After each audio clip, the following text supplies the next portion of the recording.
Olá pessoal, bem-vindos a mais um vídeo tutorial sobre o Maya. Bom, hoje eu vou estar apresentando para vocês, como é que funciona e tudo que é composto aqui a nossa viewport, que é a nossa área de trabalho dentro do Maya aqui, Bom, para começar, o entendimento de viewport é como se fosse realmente uma câmera em um estúdio e onde essa câmera ela vai estar fazendo gravações, então ela vai estar sempre gravando e registrando pra gente todas as perspectivas, vistas e tudo que a gente puder tá vendo aqui. Então essa é a viewport. Bom, no caso aqui, a câmera que eu estou utilizando é a padrão do Maya, que é a perspectiva. E a nossa viewport é toda essa área aqui em gradiente. Ela é formada pela grid, que é essa gradezinha aqui para orientação na modelagem. Ela é também composta pela representação gráfica aqui dos nossos eixos, que é o X, Y e o Z. E também ela é representada pelo CubeView aqui nesse cantinho. Bom, o que eu vou começar a ensinar para vocês são os métodos de navegação dentro do Maya. Bom, o primeiro método de navegação, eu vou ensinar para vocês, é o de rotação. Então a gente vai clicar no seu teclado aí, a tecla Alt, e com o botão esquerdo do mouse, a gente clica e segura. Notem que o cursor do mouse ali, ele já houve uma alteração, e com isso a gente consegue estar rotacionando aí o nosso objeto na posição que fica melhor aí para a gente estar visualizando. O segundo método de navegação é o conhecido também como pan, é o qual a câmera ela vai ter um movimento perpendicular ao da câmera. Então a gente tecla novamente na tecla Alt e clicando na bolinha do mouse, não rotacionando, a gente nota que o cursor mudou para uma cruzinha ali e a gente consegue movimentar o nosso objeto perpendicularmente à câmera por toda a viewport aí. E o terceiro parâmetro é o zoom. Bom, o zoom ele pode também ser dado como a bolinha do mouse, o scroll. A gente pode estar vindo aqui rolar o scroll para frente, a gente consegue ter um zoom in. Se a gente rotacionar a bolinha do mouse para trás, a gente vai ter um zoom out. A mesma coisa também serve se a gente clicar em Alt e com o botão direito do mouse, a gente clicar segurando e arrastando para a direita, a gente aproxima do nosso objeto e segurando, mantendo pressionada a tecla aí e arrastando para a esquerda, a gente consegue afastar a câmera do nosso objeto. Bom, por padrão, o Maya ele cria para nós 4 câmeras, a perspectiva, que é a mais utilizada e é a que a gente mais utiliza aqui, e mais 3. Para a gente acessar essas outras 3 câmeras, a gente pode estar vindo aqui no canto, e ele vai mostrar aqui para a gente a opção de For View. Se a gente clicar uma vez sobre esse íconezinho aqui, notem que ele irá nos mostrar a câmera perspectiva, que é por padrão o Maya, ele já abre essa câmera em perspectiva, e vai mostrar pra gente também a câmera de top, que é essa primeira aqui da esquerda em cima, a front, que é essa daqui também da esquerda, só que inferior, e a side, que é a de lado. Como é que faz? Por exemplo, vamos supor que eu queira trabalhar com a minha câmera na front, só que eu quero ela numa maneira macro, uma maneira maior, assim como estava na perspectiva. Então, para isso, é só eu guiar o meu cursor para dentro da câmera que eu quero trabalhar e apertar uma vez em espaço. Notem que houve uma maximização aí na área que eu consegui escolher aí para poder estar trabalhando.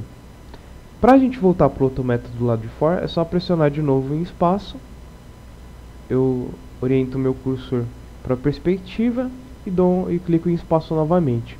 Aí eu consigo voltar na minha câmera normalmente. Bom, além disso, né, o Maya ele também possui toda essa parte aqui de cima com repleta de atalhos, né? Esses atalhos aqui, eles são geralmente os mais utilizados, né?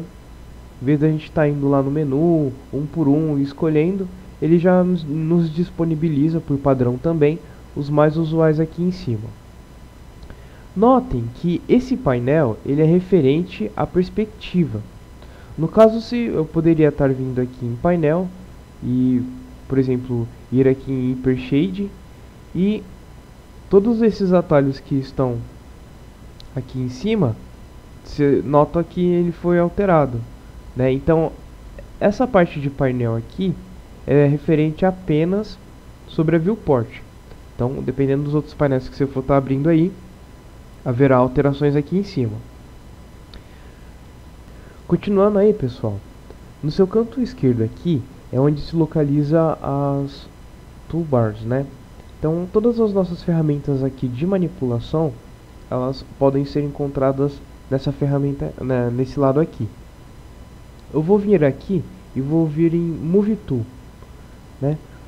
Notem que assim que quando eu aperto em Move Tool, há uma representação gráfica aqui, né, de todos os eixos, né, X, Y e Z, para que eu possa escolher estar me movimentando. Então, o que acontece? Eu posso clicar aqui na setinha onde ela indica para mim em vermelho, e notem que eu vou estar trabalhando referente ao eixo X. Então eu posso vir aqui e transladar o meu objeto para esse lado aqui, né, no eixo X, e ele vai me mostrar um valor negativo, né, referente a esse plano aqui. Como referência para vocês também, assim, a gente pode ter como referência aquele plano cartesiano, né, que a gente aprende na escola. Então aqui tem as coordenadas positivas, e se eu tá mudando agora, as coordenadas elas ficarão como positivas. Notem que toda a alteração que eu faço na minha viewport, aqui no canto na sua direita, os valores eles serão atualizados e representados as suas devidas coordenadas do meu objeto. Então as coordenadas elas representam onde o meu objeto está no espaço 3D. Eu também posso estar vindo aqui, selecionando, clicando e arrastando, né, sobre esses parâmetros aqui de translação, e eu posso estar vindo aqui, clicando em 0, apertando em Enter, e notem que o meu objeto ele foi de novo para a origem, né, da minha grid. Então eu posso também estar alterando valores por meio desse painel aqui da Channel Box, né? Então, por exemplo, eu quero transladar o meu objeto a 90, então ele foi a 90, né? Ele sumiu aqui por causa que, como é maior do que o espaço que a gente está trabalhando e a câmera não consigo acompanhar o objeto, mas se viermos aqui no Cube View e clicarmos uma vez aqui, ele vai mostrar aonde está o nosso objeto. E a gente diminuindo aqui o zoom, a gente vai ver aonde que o nosso objeto realmente foi parar com relação à grid, que ficou ali embaixo. Então a gente pode estar voltando, né, o nosso objeto para a origem, clicando aqui novamente em 0, Enter, e o nosso objeto volta para lá. A gente dá um atualizar aqui pelo Cube View, e o nosso objeto volta de novo ali para a origem.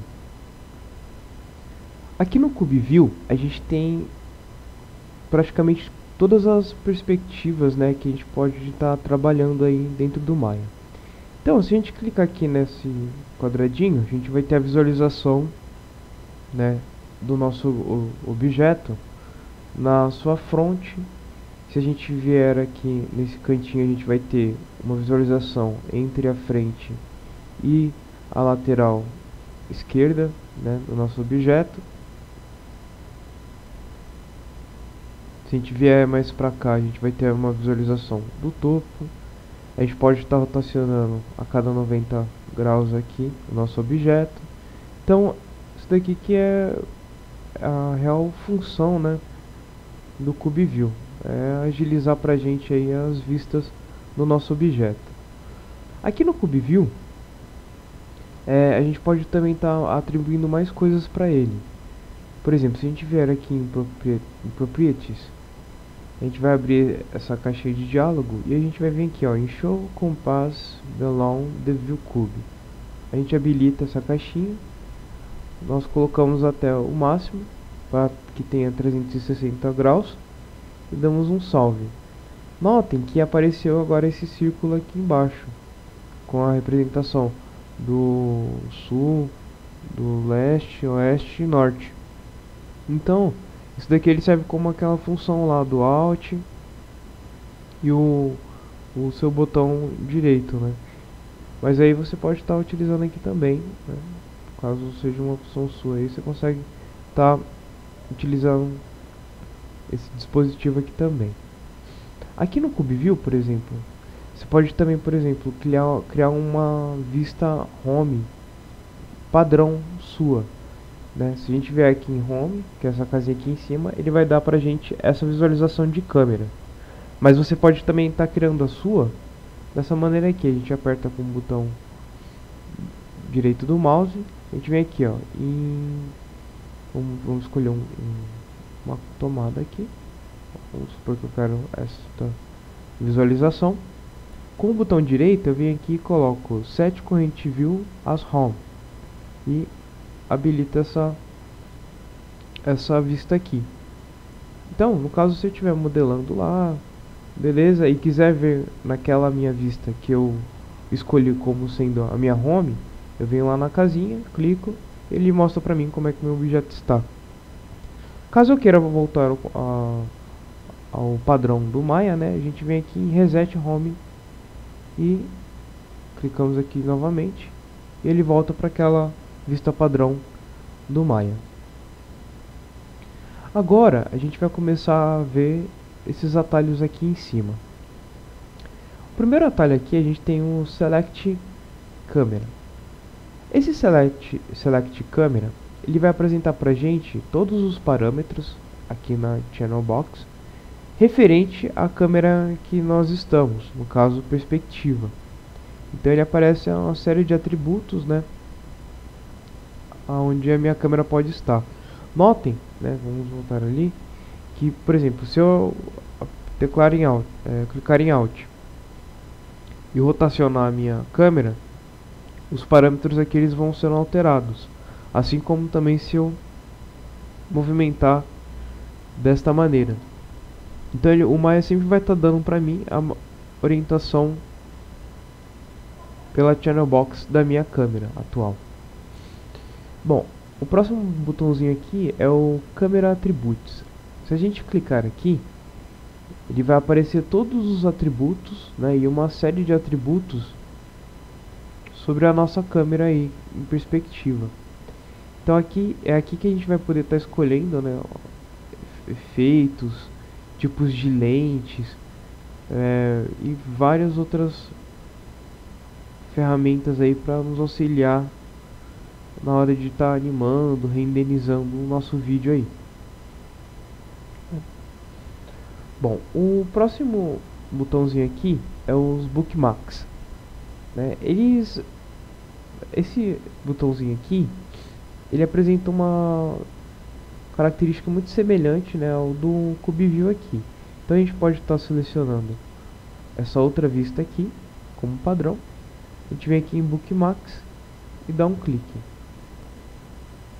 Então, se eu estiver lá modelando o meu objeto, eu posso vir aqui em Bookmarks, com o botão direito, eu venho aqui em Bookmarks número 2, solto e ele vai atualizar para mim, né, sem a necessidade de ter criado uma câmera, alguma tomada específica, o meu objeto naquele localização no espaço. O segundo botão aqui, a gente tem o Image Plane. Essas image planes a gente vai estar vendo também mais pra frente, mas ela serve geralmente para quando você quiser adicionar uma imagem, por exemplo, na lateral ou frontal, e auxiliar aí na modelagem. Ela é muito utilizada também aí, né, junto com essas outras câmeras aqui de lado e a front, né, que é essa daqui.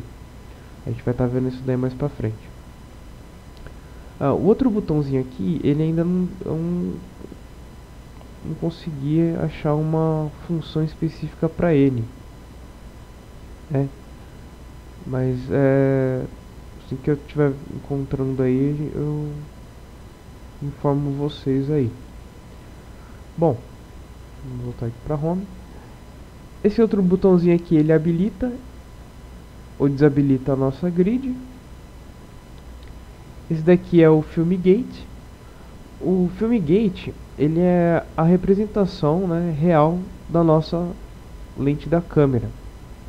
Então é com ele que a gente vai poder estar se orientando aí na hora de fazer os nossos renders, né, de maneira com que não fique, né, além desse espaço aqui, nada omitido, ou então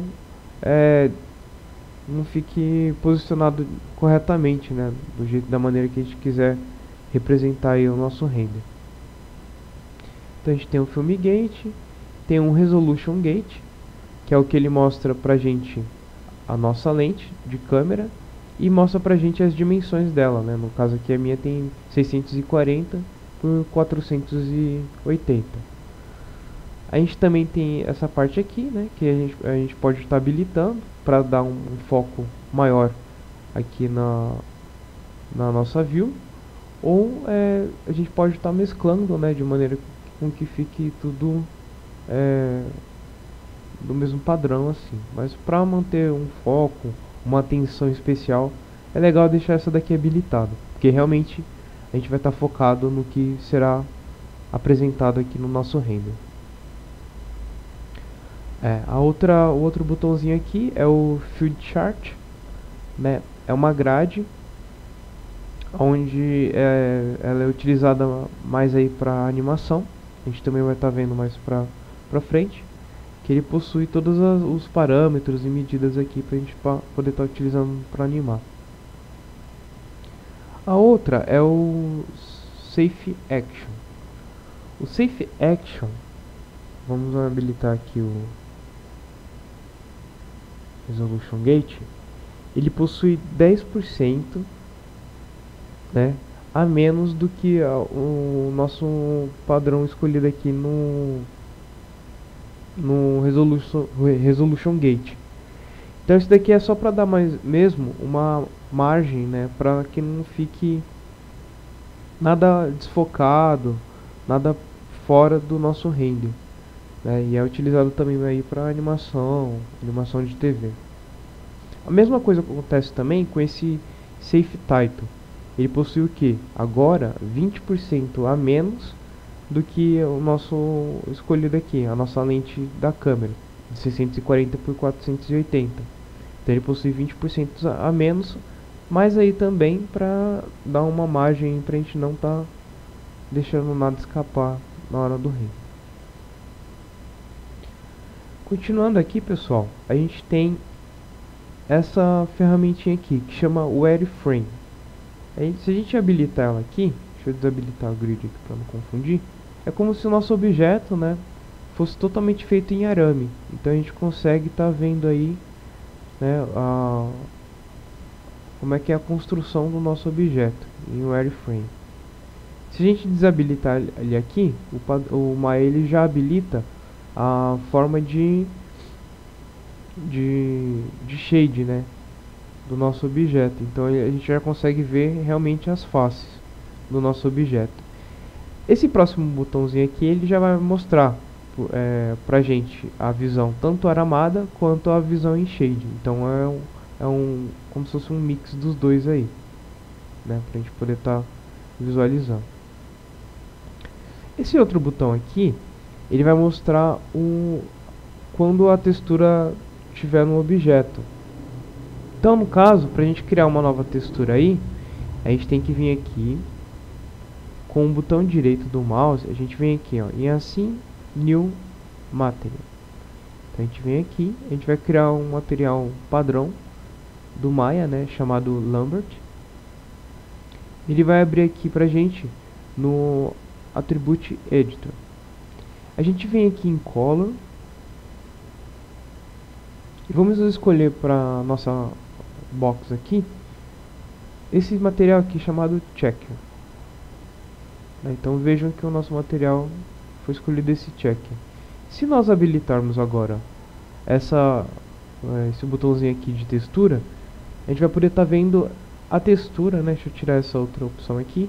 A gente vai poder estar vendo, né, a textura que estamos utilizando para nossa box nesse momento, né? Então aqui ele te mostra a textura atual do nosso objeto. Se a gente desabilitar, ele esconde a textura e nos mostrará o objeto como um shade mesmo. O outro botãozinho aqui, ele é para nos mostrar, né, a luz que for criada por nós na hora de renderizar. Então vamos fazer o seguinte, vamos habilitar aqui a grid. Eu vou fazer o que? Eu vou pegar a ferramenta Move, vou aumentar aqui um pouco nossa box. Eu vou criar um plano. Assim, beleza. Vou criar um plano, desabilitar aqui a nossa grid. E por meio desse plano aqui, eu vou habilitar a nossa luz. Vejam que como eu não criei nenhuma luz aqui dentro da nossa cena, todos os objetos aqui da minha viewport, eles vão estar em permanente escuridão, né? Porque eu não criei nenhum tipo de luz. Então vamos lá em Create Lights, vamos colocar uma Point Light, Spotlight, Point Light. Então, ó, eu criei uma Point Light, agora sim, com esse botãozinho aqui Light habilitado, eu consigo visualizar, né, a luz que eu criei na minha cena. E aí sim, meus objetos eles vão estar iluminados, né? A mesma coisa acontece se eu não habilitar essa ferramentinha aqui de visualizar as luzes, né, eu vou ter a visão natural em shade, né, e habilitando aqui a gente já vai ter a visualização da nossa luz durante a nossa cena aqui. Bom, esse outro botãozinho aqui, ele vai mostrar pra gente, além das luzes que nós criarmos, as sombras também referentes a ele. Então a gente pode vir aqui e habilitar esses três ou desabilitar. Bom, essa outra ferramentinha aqui é o Isolate Select. Então o que ele faz? Se eu tiver um objeto aqui e apertar nele, eu só vou precisar, né, eu só vou poder visualizar realmente apenas esse objeto que eu selecionei. Para mim voltar para a seleção, por exemplo, lá da minha base, é só clicar novamente. Aí se eu quiser ver só a minha base, eu clico no modo objeto na minha base e clico aqui em Isolate Select. Agora eu só vou estar vendo, né, o meu chão aí. Isso aqui serve mais também para quando você estiver trabalhando com vários modelos, né, vários objetos, aí você está se organizando na parte de quando você estiver editando seus objetos aí na cena. Aqui a gente tem a visão raio-x, né, que ele vai te dar uma visão em raio-x dos seus objetos na cena. Essa outra maneira aqui é raio-x components, né, ele vai te dar uma visão dos componentes ativos. No caso, esse objeto aqui, ele vai te dar uma visão desse objeto aqui. Por exemplo, ele serve para seleção. Então vamos supor que eu quero vir aqui e selecionar esses vértices. Ele vai me fornecer a visão dos vértices que eu selecionei também ali na parte de trás do meu objeto, não só aqui na frente. E se eu desabilitá-lo, eu só vou estar vendo, né, os objetos que eu estou selecionando aqui nessa parte de fora do meu objeto, e eu não vou ver a seleção realmente ali atrás.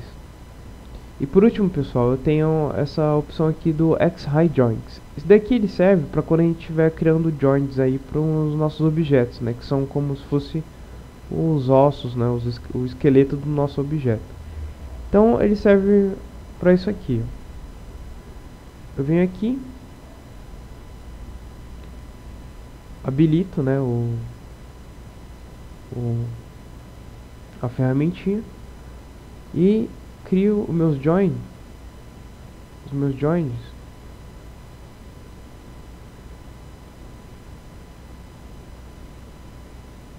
desta maneira.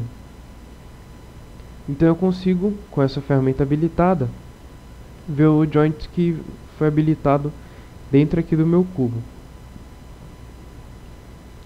E é isso aí, pessoal. No nosso próximo tutorial eu já vou estar falando com vocês sobre como funciona, né, as shelves, que são essas ferramentas que estão aqui em cima. E é isso aí, pessoal. Espero que vocês tenham gostado. Não deixem de acompanhar os próximos tutoriais que ainda virão. Inscrevam-se por gentileza no nosso canal e se mantenham aí sempre atualizados. Valeu, pessoal!